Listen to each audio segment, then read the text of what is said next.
solving quadratics by factorising.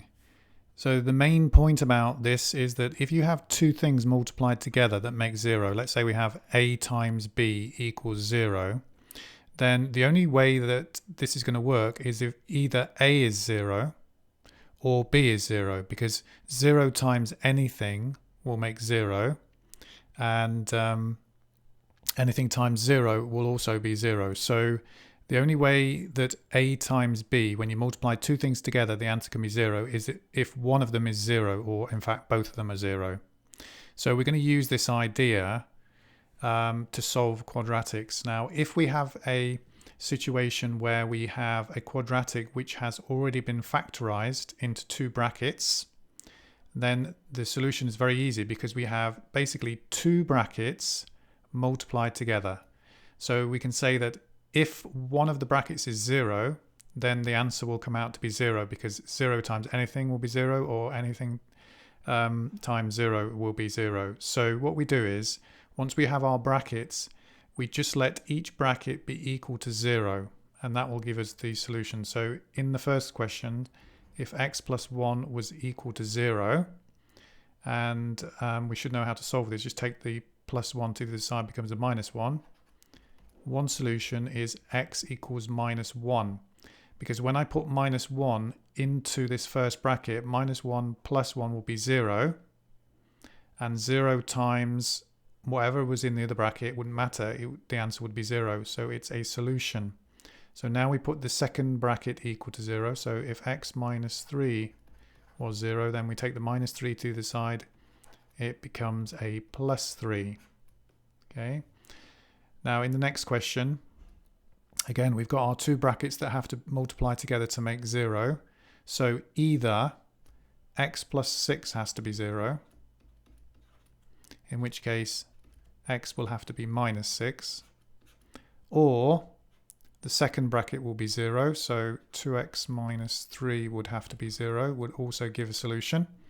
And to solve that, we take the minus 3 to the side, becomes a plus 3, and then we divide by 2. So the other solution is 3 over 2. So we have, again, two solutions. Now, in this third example, we still have two things multiplied together. We have an x multiplied by this bracket. So using this rule, we just let each one be 0. So in the first thing that's being multiplied, well, the only way that that can be 0 is if actually x is 0. And the second one, we put x minus 5 equal to 0, and obviously minus 5 to the side becomes a plus 5. So these are the two solutions to this equation. Okay, final one, you might want to pause the video and try this question, and then play the video again to check your answer. Okay, so either the brackets will have to be 0, so when the first bracket is 0, you should have got x equals 5, yeah. And in the second bracket, when that is equal to 0,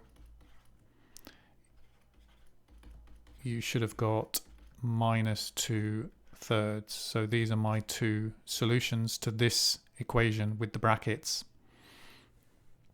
Now, some of the questions we're going to be given, like these ones at the bottom here, they're not in factorized form. So we first have to factorize them and then do what I was doing at the top here. So let's just check that we understand, first of all, if you have it in factorized form, let's say we have x plus 2 times x plus 5. Okay. Now, if we were to multiply out the brackets, you should remember that everything in the first bracket has to be multiplied by everything in the second bracket. So x times x is x squared. X times 5 is 5x. 2 times x, that's 2x. And 2 times 5 gives me 10. So this is x squared plus 7x plus 10. Now, what we're trying to do, though, is we are trying to reverse this process. So we'll be given this, and we have to go back and put it into this kind of factorized form with the two brackets. Now what we can notice is that if you look at it, the way that we got the 10 was by doing this 2 times this 5. Okay, that's how we got the 10. And actually, to get that there was 7 x's, we did 2 plus 5 or 5 plus 2 to give us the 7. So the idea of this factorizing method is to find two numbers that multiply together to give the number at the end, the constant number, but which add together to make the 7. So let's try with these questions. So in this question, we have 1x squared plus 5x plus 6. So we need to find two numbers that multiply together to make 6. Okay, so they have to multiply to give 6, but which add together to give you this number of x's, so 5. Well, the only numbers that multiply together to make 6 and add together to make 5 are 2 and 3. If you have trouble finding the numbers, just find the factors of 6, what numbers multiply together to give 6, and work out which ones add up to 5. Okay. Once you realize it's 2 and 3, then we can factorize it. So it's going to be x plus 2, yeah, and the other bracket will be x plus 3. Okay, so that's the same as this. And we know it has to be equal to 0. So now we just write down our solutions. So either this bracket is 0, so x plus 2 is 0. Now, when we was looking at this one, when it was x plus 1, you could see that the answer is x is minus 1. And when it's x minus 3, the answer is plus 3. So you might want to just write down the solution by changing the sign in this case. So these would be the two solutions. Okay, in this question, again, we need to find two numbers that multiply to give 6, which when you add them together, you make the 7. So you need to look at the factors of 6, and before long, obviously 2 and 3 is not going to work because they add together to make 5, but you can see that 6 and 1 will work, won't it? 6 times 1 is 6, and 6 plus 1 gives you the 7. So this now tells you the numbers in the bracket, x plus 6, x plus 1. Okay. If I was to expand these two brackets, I would get this back. We're not changing anything. We're just factorizing it and writing it in a different form. And then we can see the solutions are x equals minus 6, or x could be equal to minus 1. Okay, so a good idea to pause the video and try this question and then play the video and check your answer. Okay, so what you should have done is you need two numbers that multiply together to make 14, which add together to make 9. And hopefully you got 2 and 7, or 7 and 2. So now we have our brackets x plus 2, x plus 7. Or you can have it the other way around, x plus 7 times x plus 2, that's fine. And then, of course, our solutions are x equals minus 2 or x equals minus 7. Okay. Okay, now this last one is slightly different because we don't have a 0 on the right-hand side. And this method only works if you have a 0 on one side. So what we need to do is take this minus 30 and bring it to the left. So basically add 30 to both sides. So let's do that. So we've got that. And when you add 30 to both sides, this minus 30 plus 30 will be 0. So that will just be 0. And now, now we're going to find the brackets by finding two numbers that multiply together to make 30. And add together to make 11. And you can see it's going to be 6 and 5.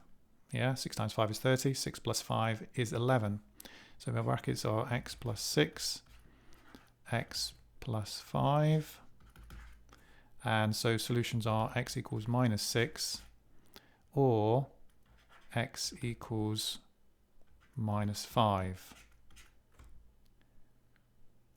Okay, so that's how to do the basic one. So you can see you really need to work out the two numbers that multiply to give the last number and add to give the number of x's. Okay. Okay, let's have a look at the more complicated ones where we have another number at the front here. So we have a particular method of doing this, which I would recommend. So it's very similar to the other method, but first of all, we have to multiply the first number by the last number. It's a little bit of a trick. So 2 times 5, that will give you the 10. Okay, and then we carry on as normal, trying to find two numbers that multiply together to give 10, which add together to give the number of x's, which is 7. So hopefully you can see it must be 5 and 2, or 2 and 5. Yeah, 5 times 2 is 10, but 5 plus 2 gives you the 7. Now the only difference about this method is now, when we don't have a 1 at the front, is we have to do something else, because because we times by this 2, we're going to have to divide both of these things by 2. And what you can do now is, if it's a fraction that can be cancelled down, you cancel it down. If it can't, then you leave it. So this 5 over 2, that can't be cancelled. Yeah, can't be simplified. But actually 2 over 2 could be cancelled to 1 over 1. So we do that. Now, the way this works is that the number on the bottom is the number of x's in the bracket, and the other number is the other number that's in the bracket. So this one is actually 2x plus 5. 2x plus 5. The other bracket, you can see the number on the bottom is a 1, so that's 1x plus the 1 on the top, so x plus 1. So it's just kind of a trick method that you need to learn in order to get the brackets, and I think it's the easiest way to find the brackets. Okay, once you have the brackets, then you can do what we were doing before, which is just make each bracket 0. So we have 2x plus 5 equals 0. So that means that 2x must be equal to minus 5. Yeah, take 5 from both sides. And then one solution is minus 5 over 2. And in the other bracket, x plus 1 equals 0. So I think we can write down the solution. It's just going to be minus 1, isn't it? One thing you can also notice is that these numbers that we got here are actually very similar to the answers. It's just that there are a different sign. Yeah, so instead of being 5 over 2, the answer is minus 5 over 2. And this one, 1 divided by 1 is 1, but our answer is minus 1. So they're actually always opposite. So that's a good check to do at the end. Okay, let's do another example.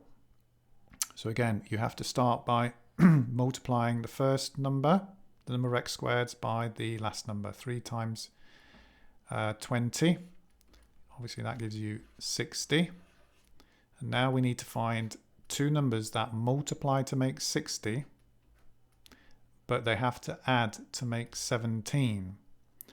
So after a while of trying to work out what numbers multiply to give 60, you will find 12 and 5.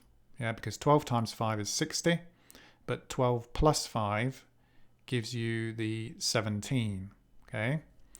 Now, because we multiplied by 3 to get this number, we need to divide both of these by 3 now. Yeah, you always divide by this number at the start and cancel down. Well, 5 divided by 3, that cannot be cancelled. But 12 divided by 3 is 4, isn't it? 4 over 1, we write it. So you can see that. Just divide the top and bottom by 3. And now we know the brackets, because remember, the number on the bottom is the number of x's in the bracket, and the number on the top is the other number. So we have that. And the other bracket will be 3x plus 5. If you multiplied out the brackets, you just get back to this. So we're not changing anything. So now we can write down the solution. So either x equals minus 4. Notice it's the opposite of this one. Yeah, opposite sign. And you can see that this one, I'll leave you to do it, but it's going to be actually the opposite of this 5 over 3. It's actually going to be minus 5 over 3. Yeah, or put the bracket equal to 0 and solve it. So that's the two solutions for this one. Okay, in the last question, Remember, it's not in the correct form yet because we don't have 0 on one side. So we need to bring the 13 and the 6 onto the left-hand side. And when they go to the side, become minus, or take off 13x from both sides and 6 from both sides. So you'll get this. Now we need to do the same things. So we're going to do 5 times the minus 6, which gives us minus 30. So we've got to find two numbers that multiply to give minus 30, which are going to add together to give minus 13. Okay, so it's slightly more complicated with when you have a negative here, and probably the easiest thing to do is to try to find, when it's a negative here, forget the sign for a second and find two numbers that multiply to give 30 with a difference of 13. Okay, and it shouldn't take you long to find that if you do 15 times 2, that would be 30. And there is a difference of 13 between 15 and 2. So that suggests it's correct. But obviously 15 times 2 is plus 30, not minus 30. So one of these will have to be negative. And we can see that actually the 15 will be negative because minus 15 plus 2 gives you this minus 13 that we need. Okay. All right. So once we found that, we of course divide by 5. This one cannot be cancelled, but this one actually you can divide the top and bottom by 5. So it's actually minus 3 over 1, isn't it? Yeah. So now I have my brackets from these two things. So we have x minus 3. Yeah, 1x minus 3. And the other one is 5x plus 2. And then we write down the solutions, which will be x equals 3. Yeah, opposite of this one basically. And this one, 5x plus 2, put it equal to 0 and solve it. You will get minus 2 fifths. In other words, the opposite sign of this one.